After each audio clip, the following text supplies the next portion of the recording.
É notória, é clara a presença do Espírito Santo no nosso meio nessa noite. Dá para se perceber com muita facilidade que o Espírito de Deus está no comando deste culto, desde o momento em que lhe foi dado a abertura. Por isso, antes de qualquer coisa, eu gostaria muito de agradecer a Deus pela oportunidade de poder estar em sua presença. Visto que estar na presença de Deus não é mérito próprio. Ninguém está aqui nessa noite porque é bom ou porque é merecedor. Ninguém está aqui hoje porque tem olhos azuis ou porque tem uma vida financeira estável. Estarmos aqui hoje é um mistério insondável, muito profundo. Nós não estamos aqui hoje porque nós o aceitamos. Isso é um conceito equivocado. Nós estamos aqui porque a Bíblia diz que não foste nós que escolhemos a Ele, mas foi Ele que escolheu a nós. Nós não somos melhores do que aqueles que estão nos becos, nas sarjetas dessa cidade. Nós não somos melhores do que aqueles que estão nos leitos de hospitais ou encarcerados. Mas nós estamos aqui por causa deste mistério de sermos escolhidos por Ele. Por isso, senhoras e senhores, devemos ser intensos na oportunidade que temos. Porque, como eu disse ontem, não sabemos se teremos outra oportunidade amanhã. Se a gente viver cada dia por vez, e se hoje nós vivermos este culto como se fosse o último da nossa vida, com certeza a qualidade dele será muito melhor. Por isso eu sinto nos meus ombros a incumbência, o peso da responsabilidade de falar para pessoas tão importantes como vocês. E falar de Deus é um desafio para os mortais, porque Deus é alguém que não se explica. Deus não é propriedade de religiões. Deus não é resultado de filosofia ou de conceitos humanos. Deus é um mistério. Mas mesmo assim podemos falar de Deus quando falamos da sua ação no nosso meio. Por isso, a Bíblia descreve várias experiências dos homens com este Deus, que só saberemos de fato como Ele é, na sua totalidade, quando estivermos face a face com Ele. Por isso, pela sua misericórdia, e sinto a presença dEle aqui, eu quero fazer menção da palavra de Deus. Ontem tivemos um momento oportuno aqui, foi muito bom.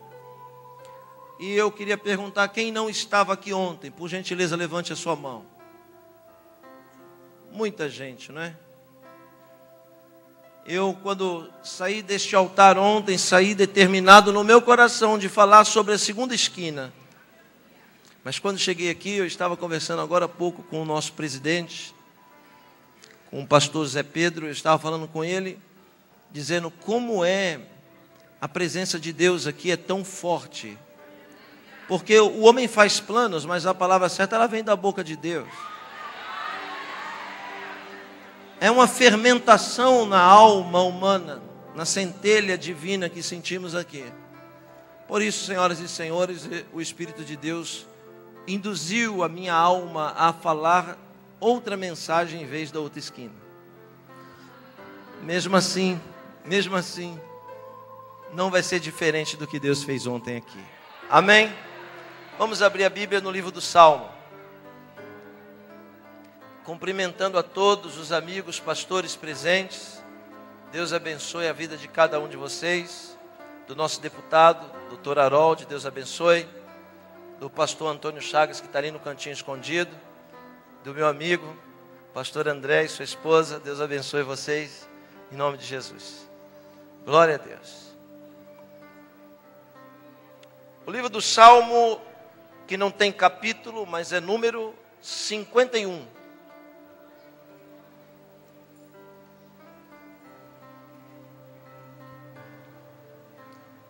Salmo de número 51, o Inário de Israel.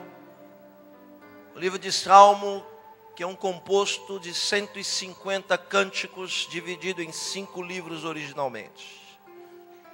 Só vou pedir para baixar um pouquinho o teclado para mim, por favor. Salmo de número 51, versículo 5 apenas. Quem encontrou, diga glória a Deus. Quem veio ouvir a palavra de Deus, diga amém. Quem veio bater papo, diga aleluia.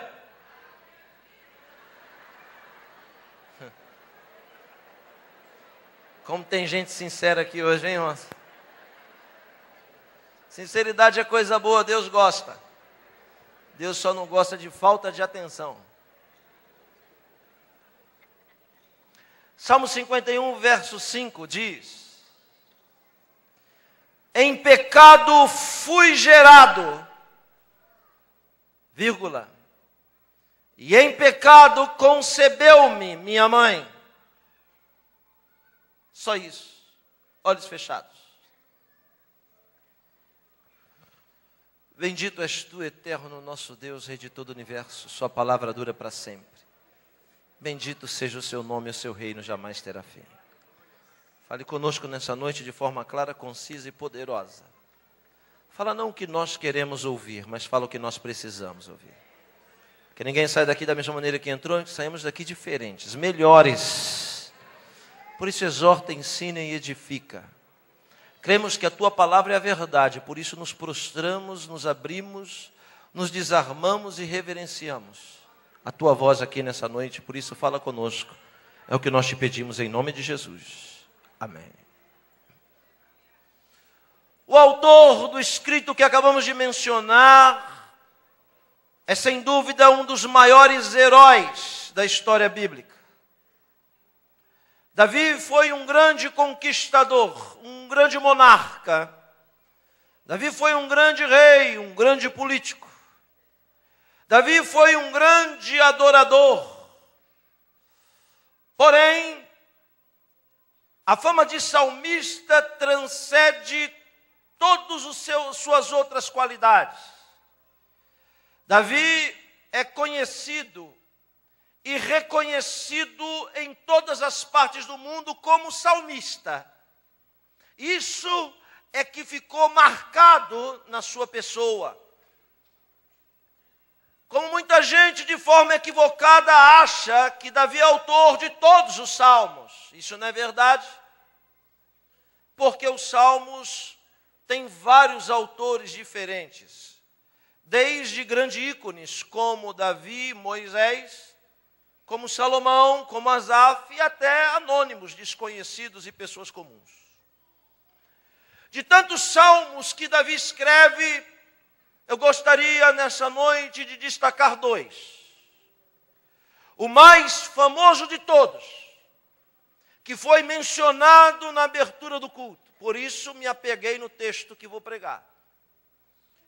O Salmo de número 23, que diz: Adonai roi lo ersar, binyodeshi yarbitzeni, alme menohot yanachleni, nashi yeshovev yanchem, vemagelet seder leman shemo, lo yichayha ki ata imadi, shivtecha umishantecha yamad elchamun, nechanoi nefanai shulchan, נגד שורחי בשתן וסמי הוסי כוסי רוויח טוב החסד ידפון כל ים חיי בשע בביתי אדוני לאורך ימים.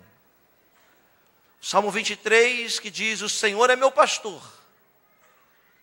e Ele não me falta. A tradução diz nada, e nada é horizonte, é mundo. Mas quando ele escreve o 23, ele diz: o Senhor é meu pastor. E na vertical ele diz: e Ele não me falta. O Salmo 23 foi escrito por Davi no ápice da sua vida, no topo. Não tinha mais espaço para subir tanto, para crescer tanto, quando no dia que ele escreve essa expressão poética maravilhosa. O Salmo 23, senhoras e senhores, é o texto bíblico mais conhecido e traduzido do mundo. Mais do que João 3,16, ícone dos cristãos. Mais do que Êxodo capítulo 20, ícone dos judeus. Muito mais do que qualquer outro texto da Bíblia. O Senhor é meu pastor e Ele não me falta, é o texto mais conhecido e traduzido de toda a história.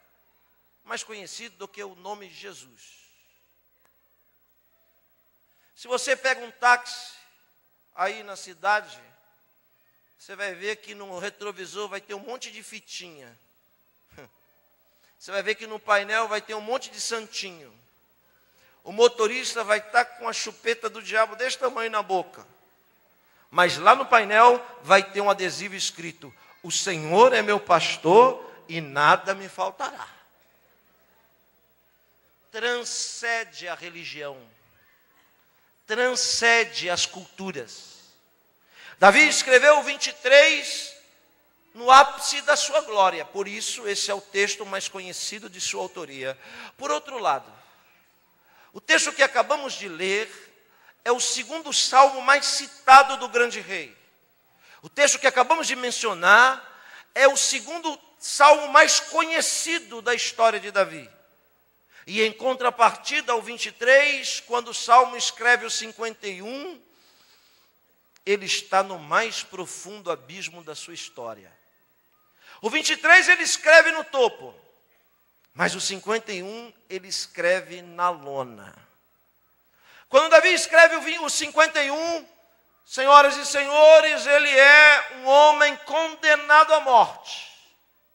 Havia cometido um crime hediondo duplamente qualificado, descrito pela Torá Sagrada. Por isso, a pena que deveria lhe ser aplicada, deveria ser a pena capital, morte.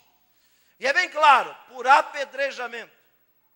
Não só porque cometeu o equívoco do adultério, muito mais por isso, havia cometido e planejado um homicídio. De forma horrível, Davi começa a se despedir da sua trajetória na terra, fazendo o que ele mais bem fez em toda a sua vida, letras de louvores a Deus. Quando ele escreve o 51, ele ainda é um homem condenado até o verso 4. Mas quando chega o verso 5, que acabamos de mencionar, a expressão sincera de adoração deste homem tem tanta força na expressão que lemos, que Deus muda-lhe a sentença de morte. Se Deus não faz acepção de pessoas, e mesmo sendo um monarca, Davi deveria morrer, a pergunta que sobe em minha alma é: se deveria morrer, então por que não morreu? Era incomum? Era melhor do que os outros? Claro que não. Não morreu por quê? Não morreu por causa do verso 5. Em pecado fui gerado, e em pecado concebeu-me minha mãe. E alguém vai me dizer: que força sobrenatural pode existir no verso que acabamos de mencionar? Por que Deus não mataria um homem em uma expressão tão comum como essa? E não é errado os exegetas, os intérpretes, dizer que quando Davi está citando o verso 5, ele se refere ao pecado original. Ele se refere à forma abominável com que todos os seres humanos são gerados. Davi não está se referindo apenas ao pecado original. Davi está falando dele. Tenha paciência com o pregador nos próximos 10 minutos. Eu preciso fazer essa introdução para você entender o que eu vou pregar daqui a pouco. Quando Davi escreve: em pecado fui gerado, em pecado concebeu minha mãe, ele não está falando do pecado da humanidade. Ele está falando dele. O nome disso em língua hebraica é tshuvá. Tshuvá é uma palavra muito forte. Tshuvá quer dizer arrependimento, retorno. E a Bíblia diz que Deus não tem prazer em matar o homem. Antes espera que este mesmo se arrependa dos seus pecados. Deus não matou Davi, porque Davi expressa o maior segredo da sua vida, no verso 5. Quando ele diz, em pecado fui gerado, em pecado concebeu-me a minha mãe, ele está dizendo de que maneira veio ao mundo. Isso mesmo, senhoras e senhores, a vertente mais coerente para a interpretação desse texto é que Davi era um bastardo. Filho de um relacionamento extraconjugal de seu pai Jessé, belemita. E antes de você tomar as suas conclusões, eu preciso lhe provar o que eu estou lhe dizendo. A prova cabal de que Davi não era filho legítimo da mesma mãe dos seus irmãos, a primeira delas é genética. Por quê? Porque a Bíblia diz, é clara, enfática, e faz questão de dizer que Davi era ruivo. Se os irmãos também fossem vermelhos, avermelhados e ruivos, a Bíblia não perderia tempo em falar que Davi era igual aos seus irmãos. Mas quando a Bíblia diz que Davi era ruivo, a Bíblia está dizendo, e Davi era geneticamente diferente dos seus irmãos. Aí está uma brecha, uma abertura para a questão dele não ser filho da mesma mãe dos seus irmãos. A segunda prova pelo qual posso me apoiar, e ainda que esteja equivocado, deve ser coerente, é a prova cultural. Por quê? Porque os bastardos não podiam sentar à mesa com os legítimos. Os bastardos não podiam olhar nos olhos do pai.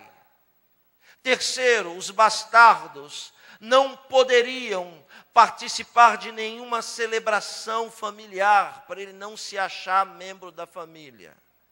Quarto, os bastardos deveriam fazer o trabalho sujo da família. E sabe qual era o trabalho sujo? O trabalho sujo era cuidar dos animais.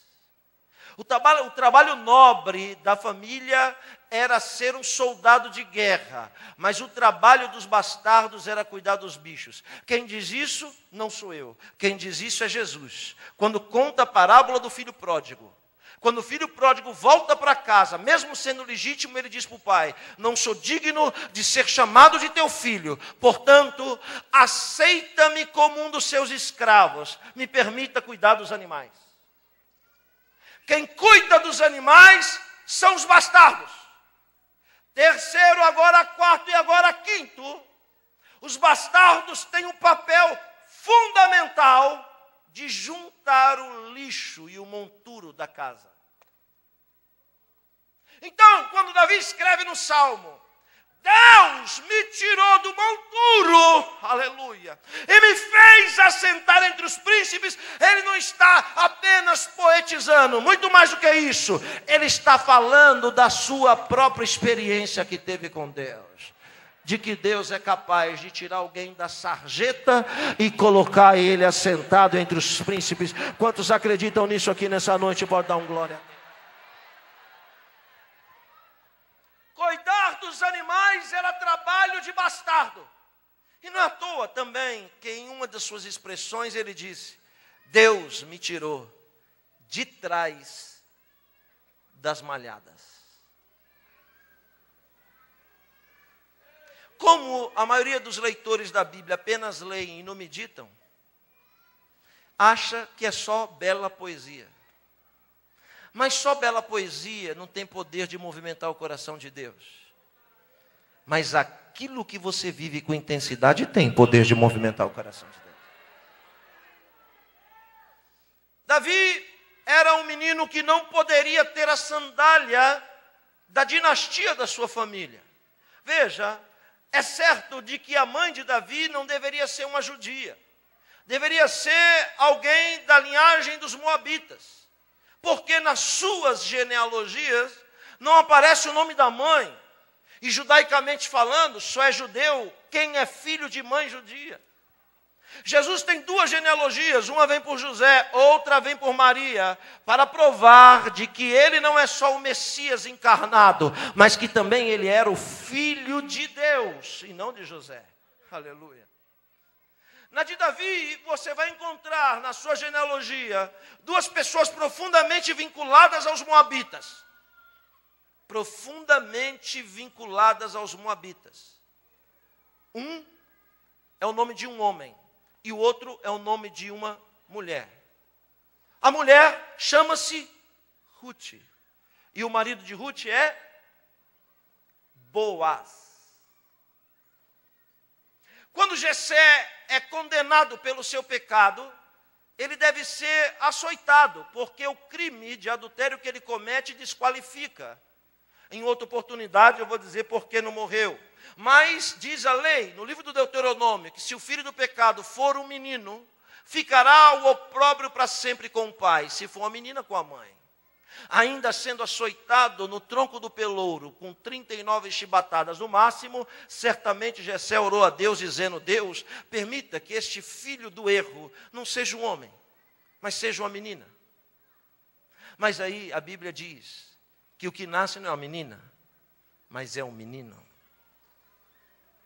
E Davi passou a ser a maior tragédia de Jessé.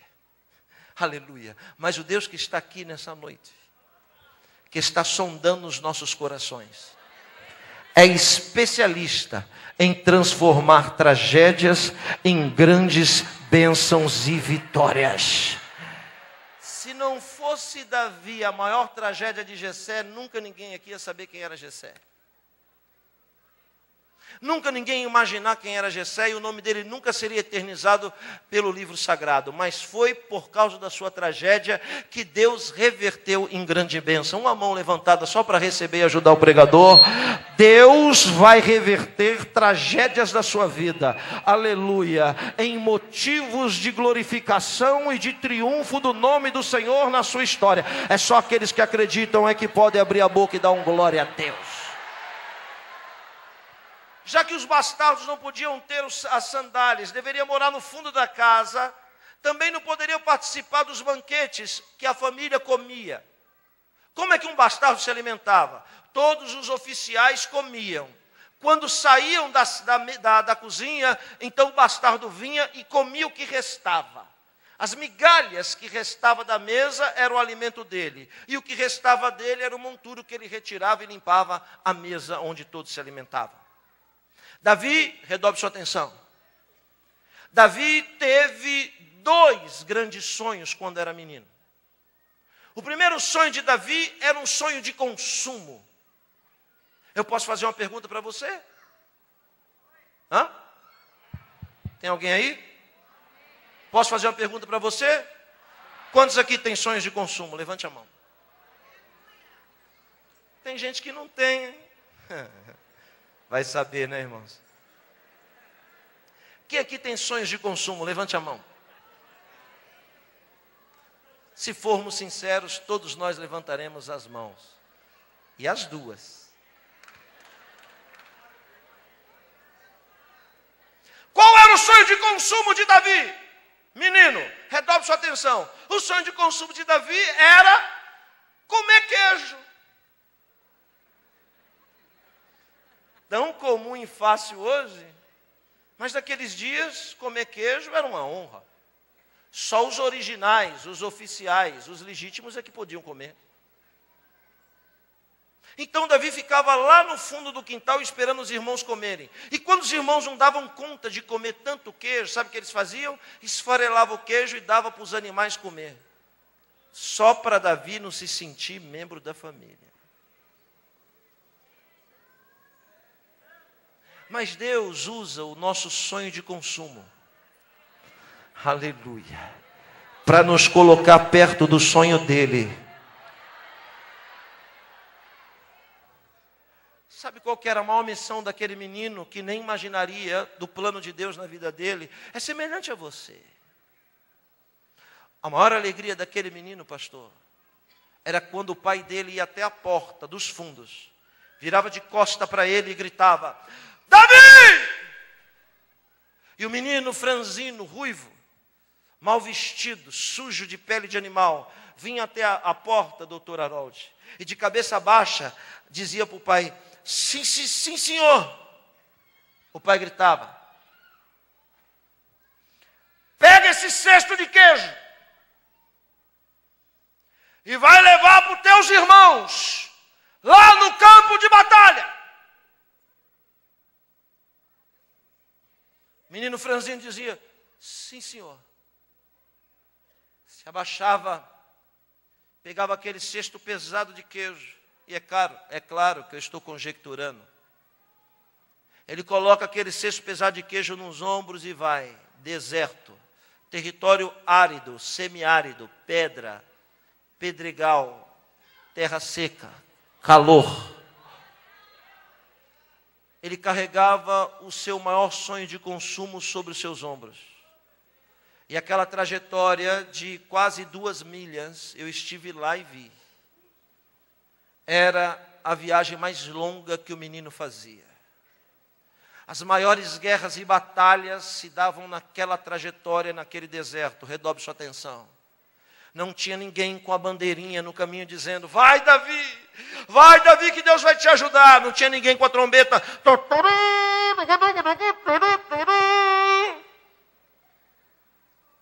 Não tinha nenhuma palavra de apoio para o menino. Mas existia um ser covarde que certamente o esperava todo dia naquele caminho. Alguém que se aproveita das nossas fraquezas e da nossa vulnerabilidade para tentar nos derrotar. Certamente, quando o menino cansava, todo suado, o cheiro do queijo vinha no nariz dele. E uma voz bradava das trevas dizendo: é a sua chance. Se você roubar um desses queijos, nunca ninguém vai saber. Ei, Davi, seus irmãos te humilham todo dia. Por que você não se vinga deles agora?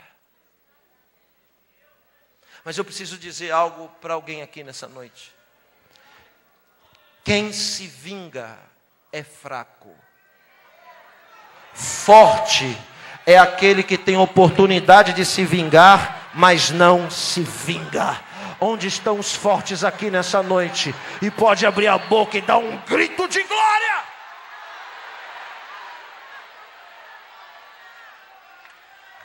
Deus acompanhou o menino durante anos naquela trajetória. E o inimigo estava lá, covarde, bombardeando, dizendo: faz agora, não tem ninguém vendo. Eu aprendi uma coisa com este princípio, redobre sua atenção, que tudo que a gente faz e os outros veem, Deus não vê. Porque Deus só vê aquilo que a gente faz e ninguém vê. Por isso que Jesus diz: se alguém dá uma oferta, a outra mão não pode saber o que deu, senão já recebeu o galardão. Se alguém quiser orar e ter resposta imediata de Deus, ora em secreto no seu quarto e Deus vai ouvir o seu clamor. Tudo que a gente faz e os outros veem, a gente já recebeu o galardão. Agora, para Deus vale o que a gente faz e ninguém vê. Por isso, se você é daqueles obreiros que arruma o banco e fica esperando aplausos, o seu galardão vai vir da boca de homens. Porque tudo que você faz para Deus, você deve esperar recompensa daquele pelo qual você trabalha. Alguém está entendendo o que eu estou pregando? Pode dar um glória a Deus para ajudar o pregador. A pergunta que vem no meu coração é: quem é você quando ninguém está te olhando?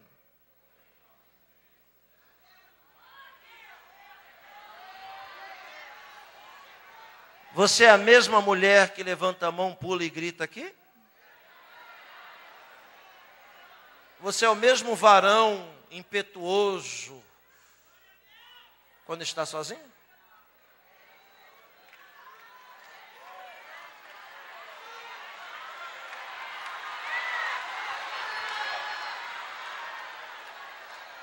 Os olhos do Senhor estão sobre os fiéis E os fiéis se manifestam fiéis quando estão só. Sabe por que Deus amou tanto esse moço? Por causa daquela trajetória, levando o queijo e voltando. E eu falo com convicção, nunca tocou num queijo daquele. Senão Deus nunca o teria escolhido. Ele estava indo para lá e para cá, André, carregando queijo. E ninguém o aplaudia, mas ele não sabia que aquele queijo no seu ombro era Deus treinando ele para um dia tirar o cesto de queijo e colocar a capa pesada do reinado de Israel sobre seus ombros. Você entende o que eu estou falando? Todo mundo quer a capa, mas ninguém quer carregar queijo.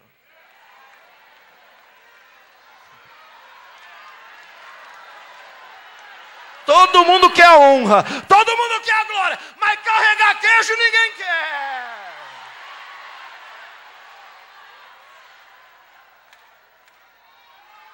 Quando você vê alguém lá no topo, não fica achando que chegou lá de paraquedas, não. É porque carregou muito queijo. Naquelas idas e vindas, é isso mesmo, está carregando queijo hoje, mas ninguém carrega queijo a vida inteira. Vai chegar um dia que Deus vai tirar o cesto das suas costas e vai colocar a capa pesada sobre você.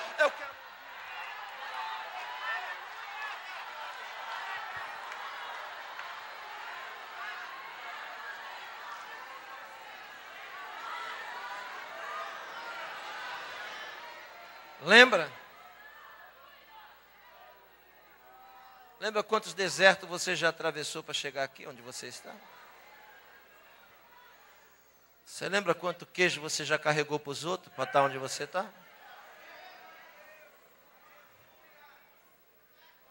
Naquelas idas e vindas, o santo, bendito, eterno, clemente, misericordioso, soberano, que estava vendo, tomou uma decisão no céu.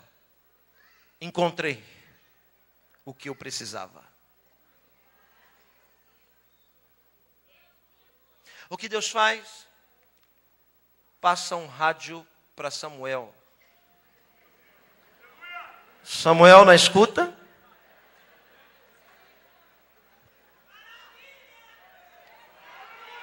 Lá no norte do país, Samuel disse: fala, Deus, que o teu servo ouve. Deus disse: eu já encontrei o que eu precisava para honrar o meu povo Israel. Eu encontrei o rei que eu procuro. Então Samuel deve ter pensado: deve ser alto, forte, musculoso. E Deus deve ter dito: não, porque alto, forte e musculoso, Saul já é. Eu não preciso de um músculo, nem de um braço de um guerreiro. O que eu procuro é um coração. Um coração que seja segundo o meu coração. Levante a mão e recebe o que eu vou dizer. A grandeza de um mortal não é o que ele é por fora, mas certamente é o que ele é por dentro. Você será do tamanho do seu coração.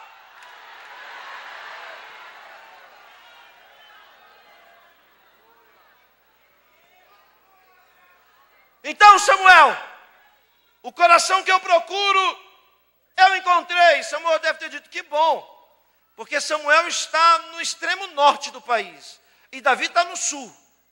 E Deus diz: então agora anota o endereço e vai lá ungir ele. Pode passar o endereço? Pode. Tribo de Judá. Samuel deve ter murmurado, dito: mas Judá é a maior de todas. É o Amazonas de Israel. A tribo é muito grande, Deus. Como é que eu vou descer? E além de ser grande, é longe, é lá no outro extremo. Como é que eu vou achar? Deus diz: continua anotando. Quando você chegar na tribo de Judá, você vai procurar uma cidade chamada Beit Halem. Beit Halem quer dizer casa do pão. Eu dito: que nome estranho de cidade. Tá bom, tá anotado. E quando eu chegar em Beit Halem, aí Deus diz: quando chegar em Beit Halem, você vai procurar a casa de um homem. Anota o nome dele aí: Jessé. Samuel deve ter dado risada e dito, mas que nome brega, Jessé. Tá, e quando eu chegar na casa de Jessé, Deus diz, lá na casa de Jessé está o coração que eu encontrei. Vai lá, porque eu o escolhi dentre todos os seus irmãos.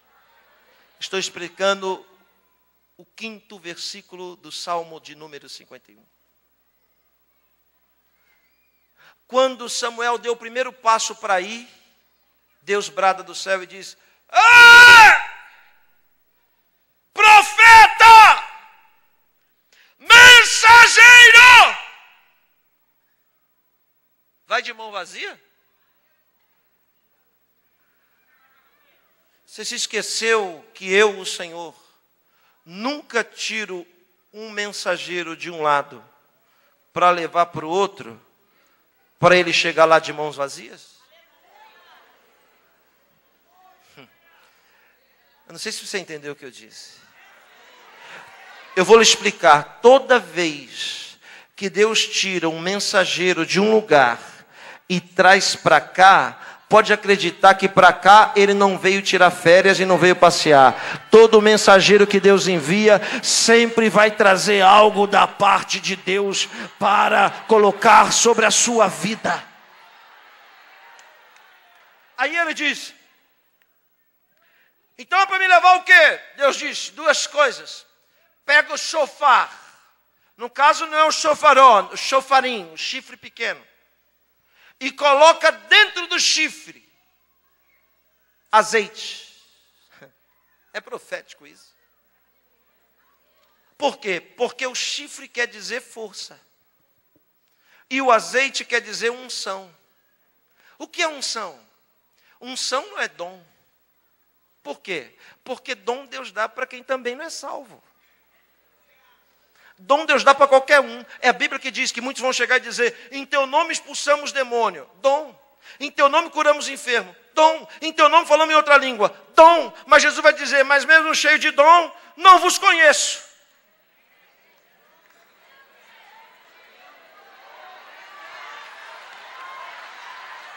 Agora, unção não. Unção Deus só dá para quem tem a marca da promessa.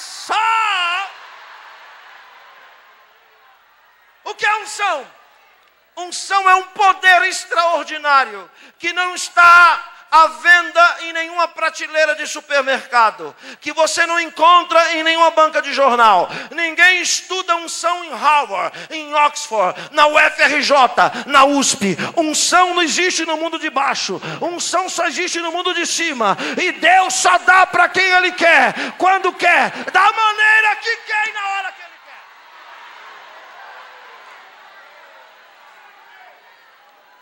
Unção só serve para 3 coisas, senhoras e senhores. Primeiro, para fazer você ser o que nunca seria. Segundo, para fazer você ter o que nunca teria.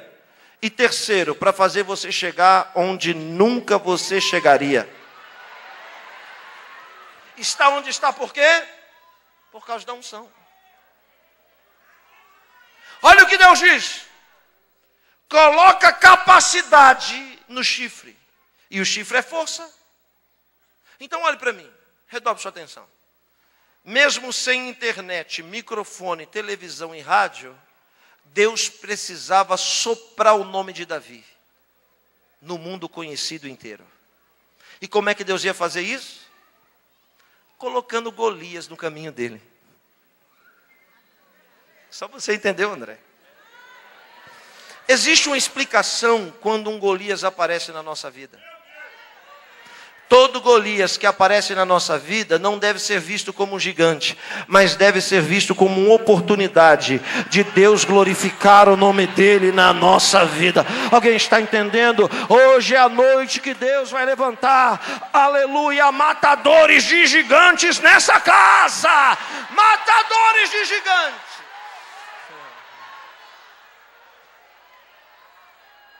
E como Davi de Meller, como o rei Davi vai matar aquele gigante? Se os braços dele é da largura deste microfone, franzininho. Mas ele tem uma habilidade, ele é bom de mira. Mas o que lhe falta? Força. O que lhe falta é força. E o que Samuel vem trazer para ele? Aquilo que lhe falta. Uma mão levantada, vai. Está achando que vim passear em Santa Cruz, né? Pois é, mas eu vou lhe dizer. Deus conhece todas as suas qualidades. E Ele me trouxe aqui para lhe entregar aquilo que está lhe faltando. Para você fazer esse Golias cair diante da sua presença. Quem aqui entende o que eu estou pregando e tem motivos para abrir a boca e fazer um barulho dando glória?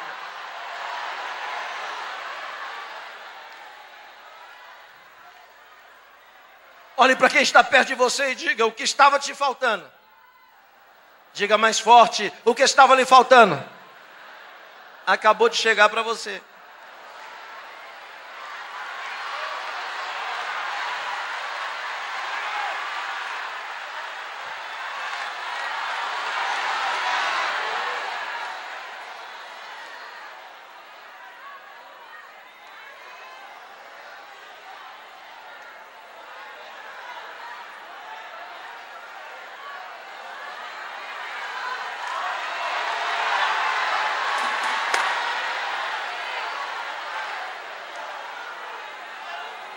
Sansão é um herói lendário, ícone da força. Força é diferente de poder. Quem tem poder não precisa usar força. Força até o boi tem, só que ele não sabe. Por sua vez, Sansão é ícone da força. E todo mundo acha que Sansão era musculoso, halterofilista, Arnold Schwarzenegger. Só que se Sansão fosse fortão e chegasse num lugar, as pessoas iam respeitar ele. Então por que muita gente, sem conhecer Sansão, não o respeitava? Porque Sansão era franzino. Assim, tipo Yosef Akiva, 68 quilos. Você imagina chegar um pardal igual eu para você e dizer assim, ó, não brinca comigo não que eu arranco os portões da cidade. Você vai olhar e dizer, esse pardal não aguenta levantar nem uma cadeira dessa, está falando que vai arrancar os portões da cidade? Muita gente acha que o segredo de Sansão era o seu cabelo, mas não é. O segredo de Sansão eram 7 tranças de cabelo, mas o segredo era a trança. 7 tranças na sua cabeça, semelhante a um candelabro, com as 7 hastes derramando azeite e unção e poder 24 horas sobre a sua cabeça. Por isso que a Bíblia diz, o que não pode faltar é óleo na sua cabeça. Se está fraco e debilitado na fé, é porque está faltando óleo. E se alguém um dia cortou as suas tranças, não tem problema. As moendas da vida vão fazer o seu cabelo crescer de novo. Esse aleluia poderia ser melhor. Aleluia, os cabelos vão crescer de novo. Samuel enche o chifre de azeite e veja a frase, ele está no norte, Deus mandando para o sul. Deus diz, enche o chifre de azeite e vai. Vai? Não. E vem. Se Deus disse e vem, é porque Deus já estava lá esperando Samuel. Samuel desce atravessando o país inteiro. O país se mobiliza, achando que é uma guerra. E ele vem descendo. Quando ele chega na tribo de Judá, ele vai para Beit-Halem. Quando chega em Beit-Halem, ele vai direto na casa de Jessé. E ele bate na porta de Jessé. Jessé devia estar assistindo, vale a pena ver de novo. Com as pernas para cima, pensando na morte da bezerra. Sabe por que eu digo isso? Porque as grandes vitórias que Deus nos dá, elas sempre vêm de surpresa. Tem uma mão levantada para receber, porque eu estou sentindo isso. Algo muito grande da parte de Deus vai chegar para alguém nos próximos dias, e é assim que o Senhor teu Deus te diz: se prepara, não fica desapercebido, presta atenção, porque é grande o que está chegando, e vai bater na sua porta, e vai vir na tua mão, e virá na sua direção. Alguém acredita no que eu estou pregando aqui? Está sentindo isso?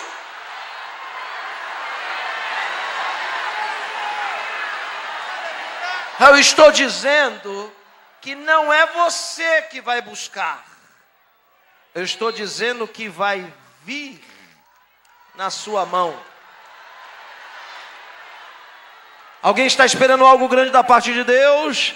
Então recebe. O que você está esperando não vai demorar, mas vai vir, vai vir, vai vir, vai vir, vai vir, vai vir, vai vir na sua mão. Recebe aí quem acredita e toma posse.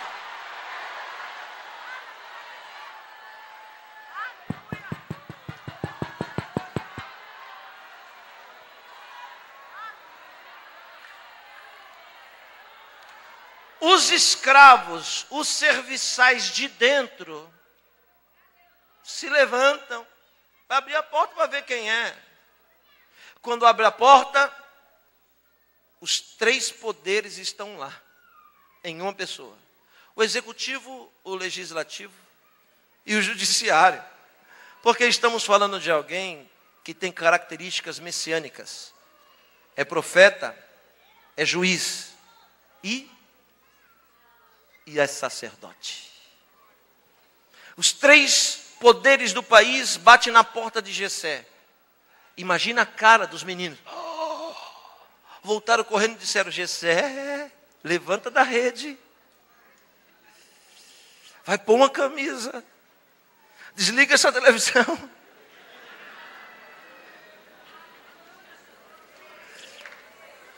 Jessé deve dizer: mas é o final da novela. Não, mas o que está lá fora é muito maior, o que chegou é muito maior.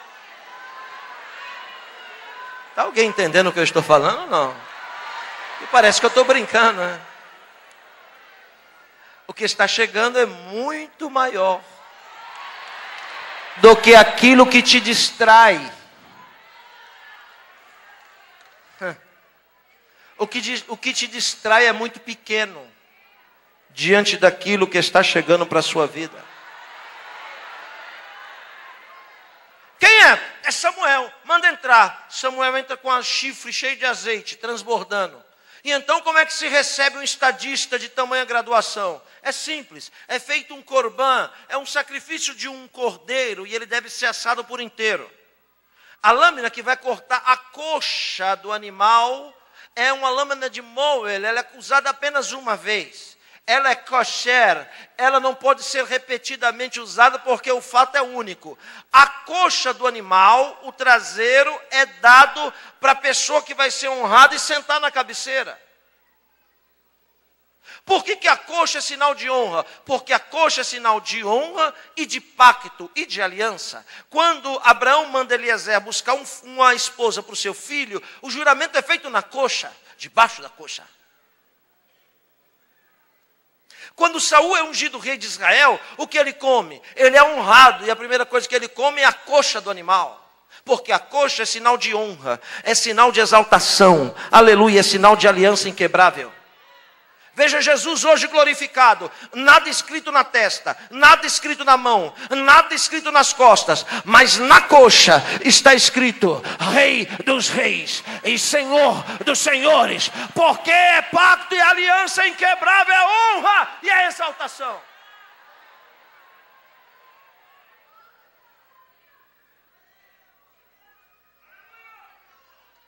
Corta a coxa para honrar a quem tem honra. E logo, como é um estadista, 12 queijos é colocado ao redor do bicho.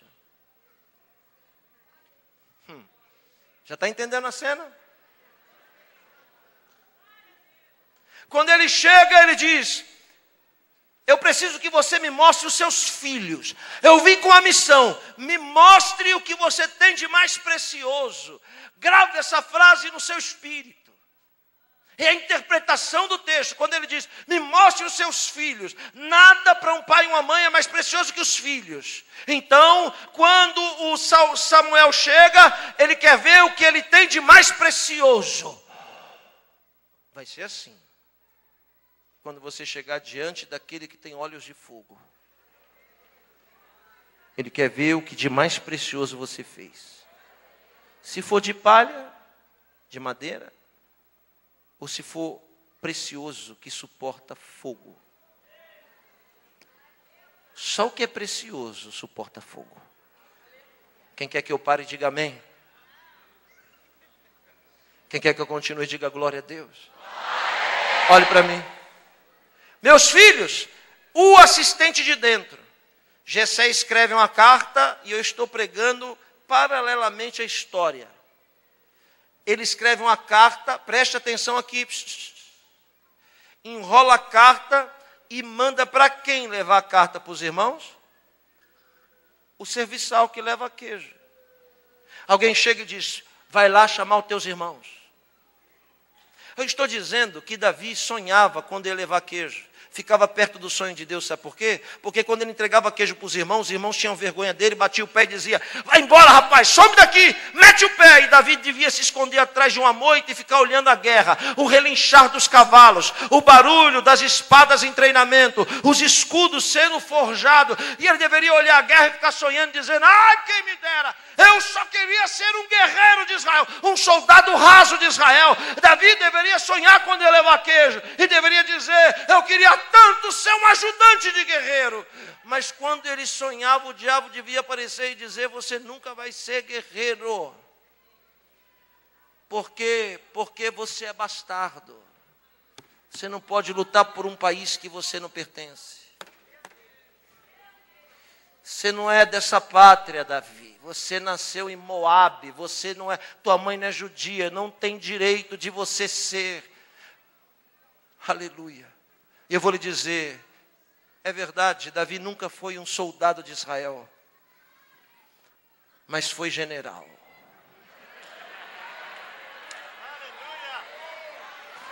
Recebe o que eu vou dizer? Davi nunca foi soldado de Israel, mas foi presidente da república, mas foi rei de Israel.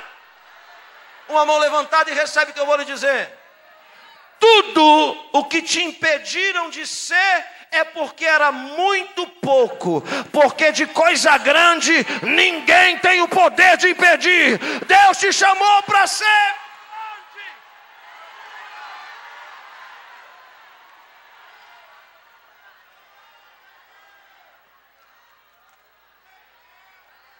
Fica reclamando porque te impediram aqui e ali, ei, isso é pequeno demais.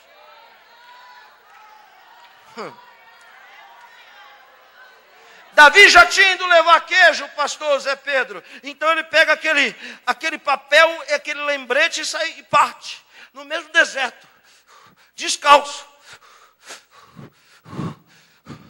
Quando ele entrega para os irmãos veem, os irmãos, vai embora rapaz, sai, vai embora. E ele vai embora correndo de novo.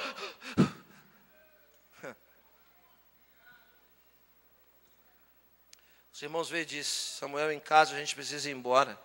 Papai está chamando. Ele quer nos ver. Nós somos os filhos. Montam nos seus cavalos de guerra. E ó, no deserto. O menino correndo.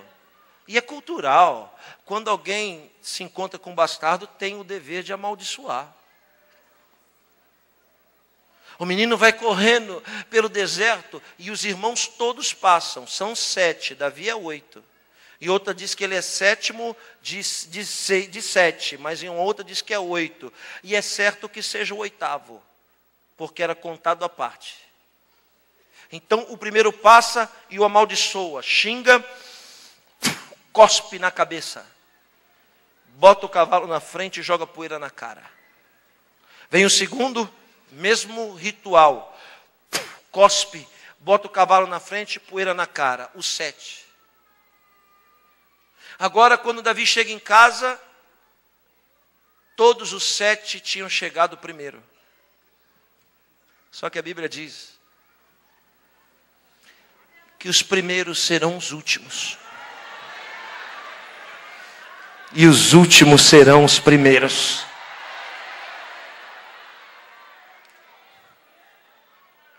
Quando Davi chega em casa, ele passa a ter 4 características. Primeira, saliva na cabeça. Segunda, poeira no rosto. Terceira, lágrima nos olhos. Quarta, sangue nos pés. Ele deve sentar no lixo que ele acumula, no meio das ovelhas que ele cuida, deve sentar e dizer: será que vale a pena ser fiel? Porque eu faço tudo certo e tudo dá errado. Eu tenho certeza que eu não estou pregando para as paredes aqui nessa noite. Eu tenho certeza que essa palavra tem um endereço aqui. O coração de alguém escolhido por Deus para fazer a diferença. Aleluia. Estou sentindo a presença dele aqui. Saliva na cabeça é tudo que falam de você. Lágrima nos olhos é a tristeza da decepção. Poeira no rosto é porque todo mundo chega antes que você. Mas sangue nos pés é o sinal de alguém que não desiste e persiste sempre. É alguém que mesmo com o pé machucado, nunca vai parar de marchar, nunca vai parar de andar na presença de... Alguém está sentindo que isso é verdade aqui nessa noite?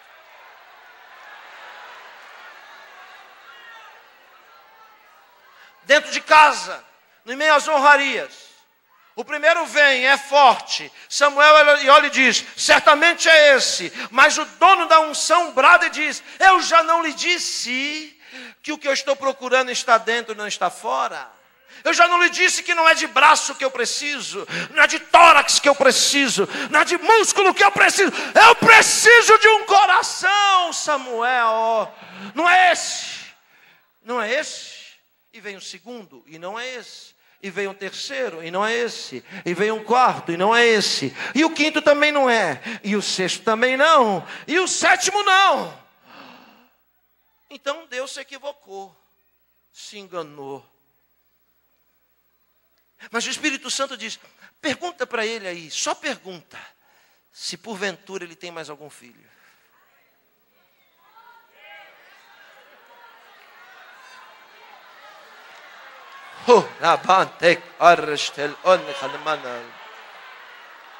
Agora o diálogo será codificado. Redobre sua atenção.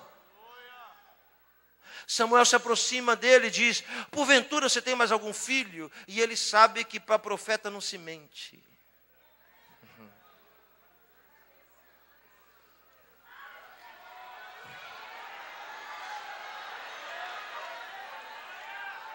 Jessé deve abaixar a cabeça, chutar o chão e dizer: pois sabe o que é? Eu tenho um aí, mas ele vai falar em código. Só que ele cuida das ovelhas. Eu tenho um aí, mas ele toma conta dos animais. E Samuel, que sabe, conhece a cultura, entende. Se toma conta dos animais, é porque é bastardo. E se é bastardo, certamente nunca sentou na mesa.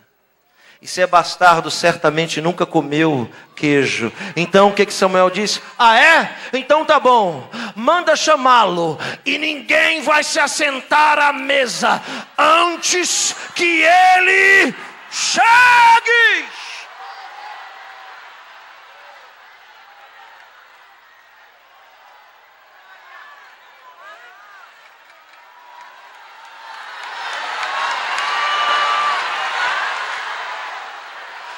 Chegar antes que você, mas vão ter que te esperar para sentar na mesa.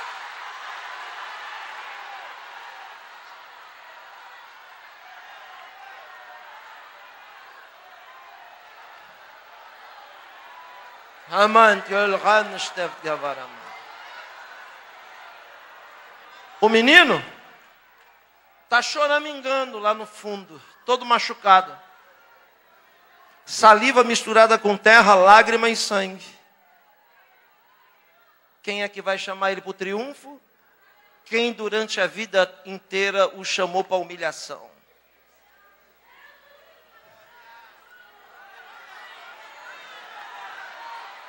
Estou vendo nos olhos de vocês.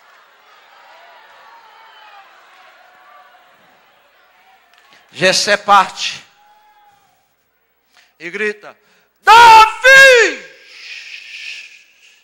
O menino pensa: já levei queijo hoje e já levei também mensagem. Se está me chamando agora, certamente é para me humilhar na presença dos meus irmãos. Se me chama agora, é para me fazer de tolo e palhaço na presença deles. Mas mesmo com a expectativa assim, o menino permaneceu obediente. Se levantou e de cabeça baixa, chegou à porta e disse: sim, senhor. Ele não pode levantar os olhos para olhar. Aleluia. Samuel se aproxima do menino e Deus disse: o que eu procuro está dentro. E a única coisa de você enxergar o que está dentro é olhando nos olhos. Porque os olhos são a janela da alma. Nós podemos enxergar as pessoas quando olhamos nos olhos. Deus disse: o que eu procuro está dentro. Ele se aproxima do menino de cabeça baixa e trêmulo, cheio de saliva, de terra, de lágrima e de sangue. Samuel põe a mão no queixo dele e levanta a cabeça.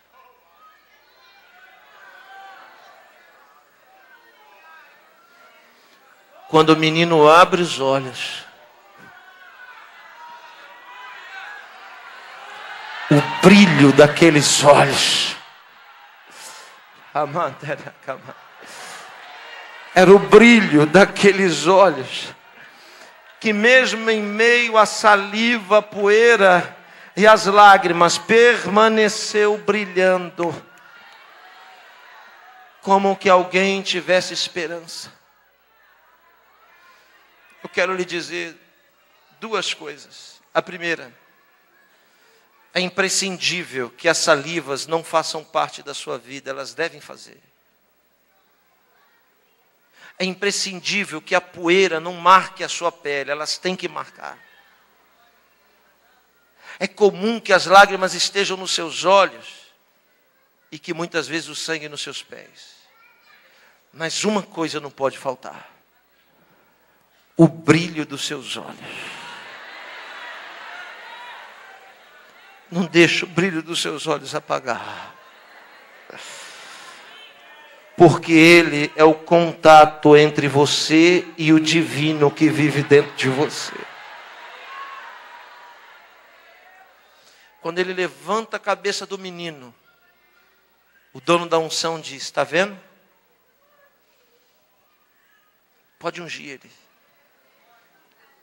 E quando ele derrama a unção, o bálsamo, arranca toda a saliva. Quando o bálsamo escorre, ele limpa a poeira. Aleluia.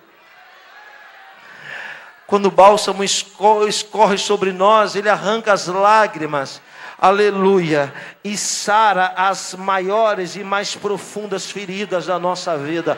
Levante a sua mão, porque Deus enviou um mensageiro aqui com bálsamo para derramar sobre a sua vida nesta noite.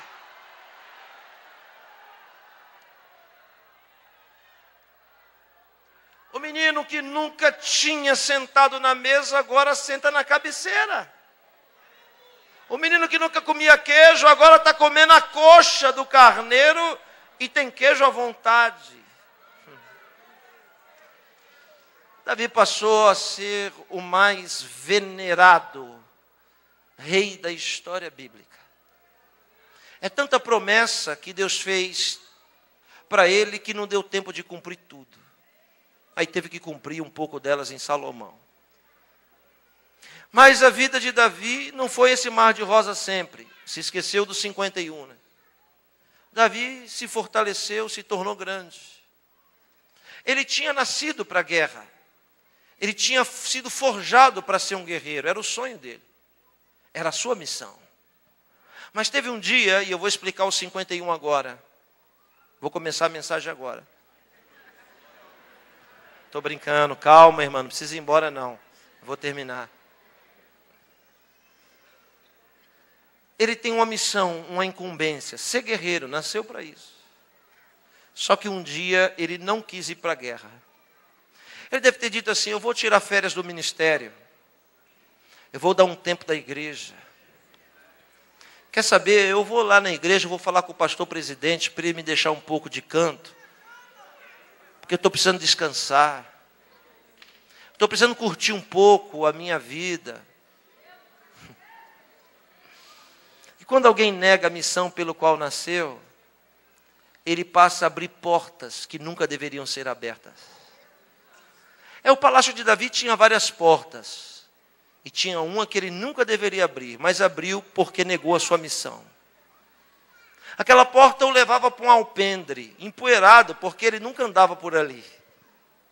Mas porque estava querendo descansar e tirar umas férias, abriu a porta que não deveria ser aberta e foi para o alpendre, que o fez enxergar o que nunca deveria ter enxergado. Quando ele vê Betseba, ele gosta. Não só gosta, como manda chamar. E depois de coabitar com ela, não só coabita, como engravida. E quando engravida, ele descobre. É esposa de um homem que não é judeu. Mensageiro como ele. Urias era heteu. Homem de confiança do monarca.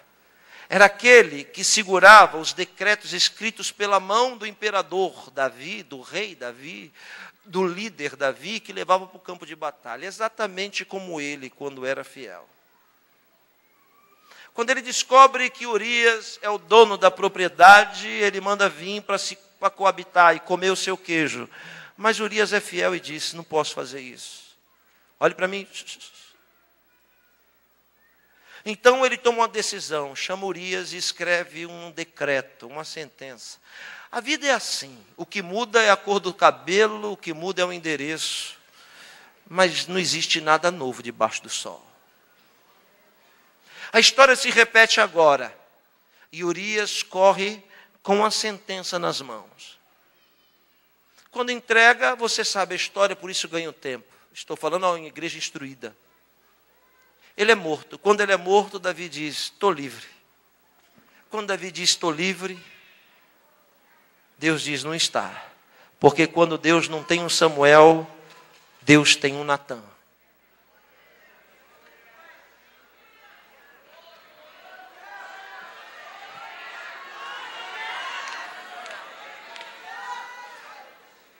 Natã chega e diz, posso lhe pregar uma mensagem? Claro.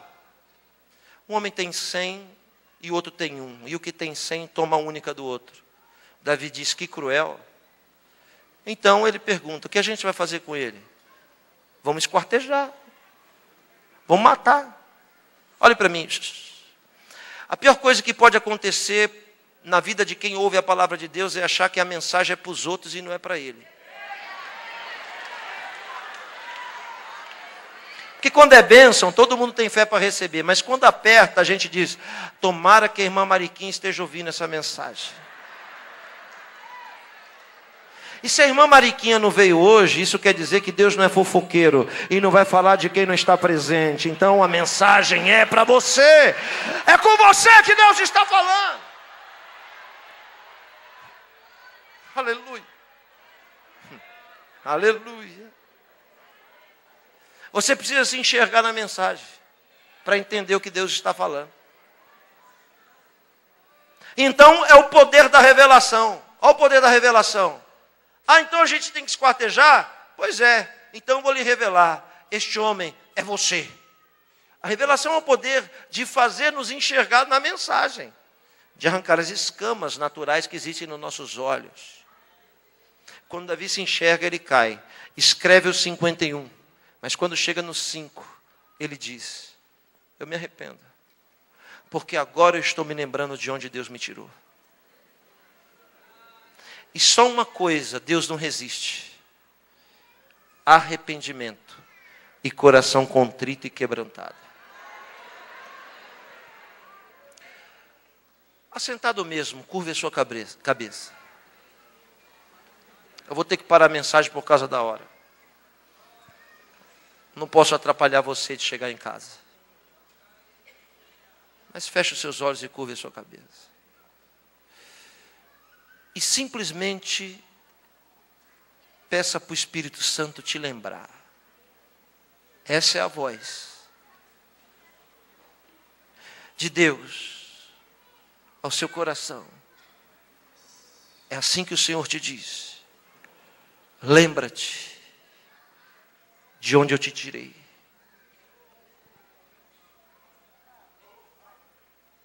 Lembra quem tu eras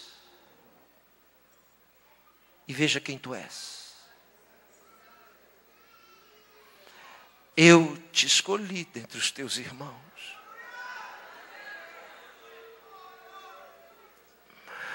Quando até os da sua própria casa não acreditavam em você, eu acreditei. Foi eu mesmo que fui te buscar no monturo que você vivia.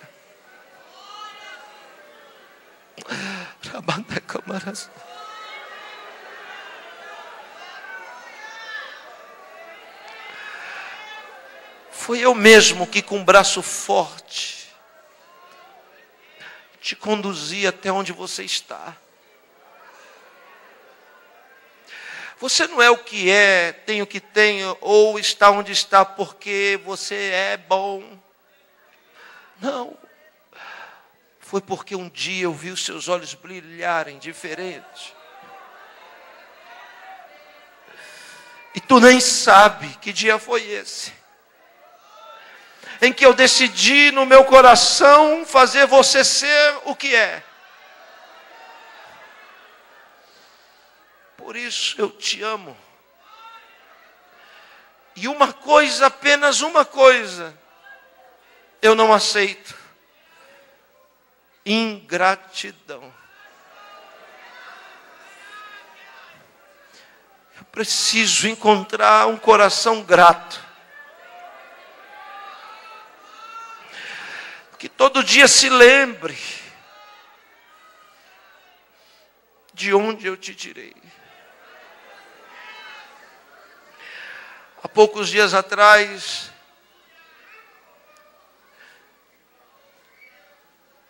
eu fui a uma igreja e um homem, um pastor, estava aleijado há 11 anos em uma cadeira de rodas.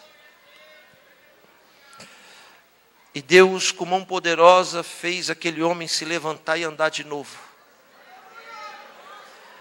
Pastor Zé Pedro, quando ele ficou de pé, todo mundo se uniu e disse: vamos pegar essa cadeira e vamos pôr aqui no altar. Vamos pegar essa cadeira e vamos doar lá para fulano, para Beltrano, para Ciclano. E aquele homem que ficou 11 anos na cadeira de roda, agarrou a cadeira de roda e disse: não, agora é a hora que eu mais preciso dela.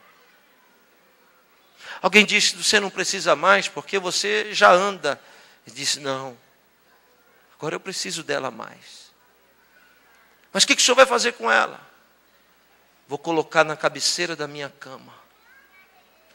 Todo dia de manhã, quando eu colocar os pés no chão, eu vou olhar para ela e vou lembrar de onde Deus me tirou.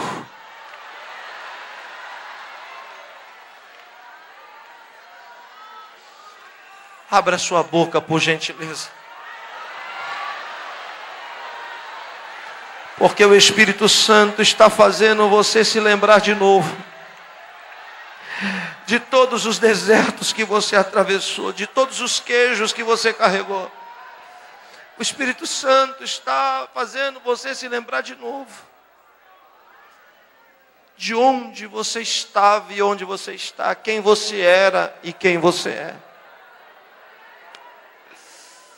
Fique de pé, vamos orar.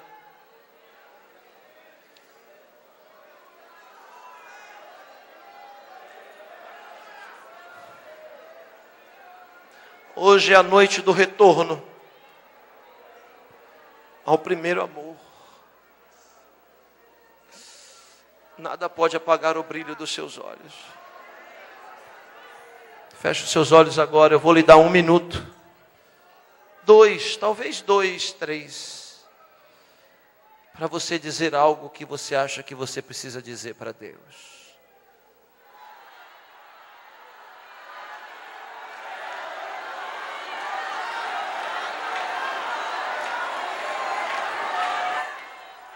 Rendemos graças, honras e louvores ao teu nome que é eterno, a eleição imutável, a escolha imbatível, aos guerreiros e guerreiras, pelas tragédias que o Senhor transforma em honra. Não nos deixe, Senhor Deus, ter um coração ingrato. Nos ensina, porque precisamos aprender. Obrigado porque nessa noite nos fizeste lembrar de onde nos tiraste. Obrigado pela cadeira de roda que a gente coloca na cabeceira da cama. Pelo espinho na carne que não nos deixa gloriar. Nos dá um coração contrito e quebrantado. E nos ensina, Senhor, que só o Senhor é Deus e que não existe outro além de Ti. Obrigado por cada vida tocada por essa palavra. Obrigado, Senhor Deus, por cada vida transformada. Assim eu oro e te agradeço em nome de Jesus. Amém. Posso só falar do material, pastora? Posso agora?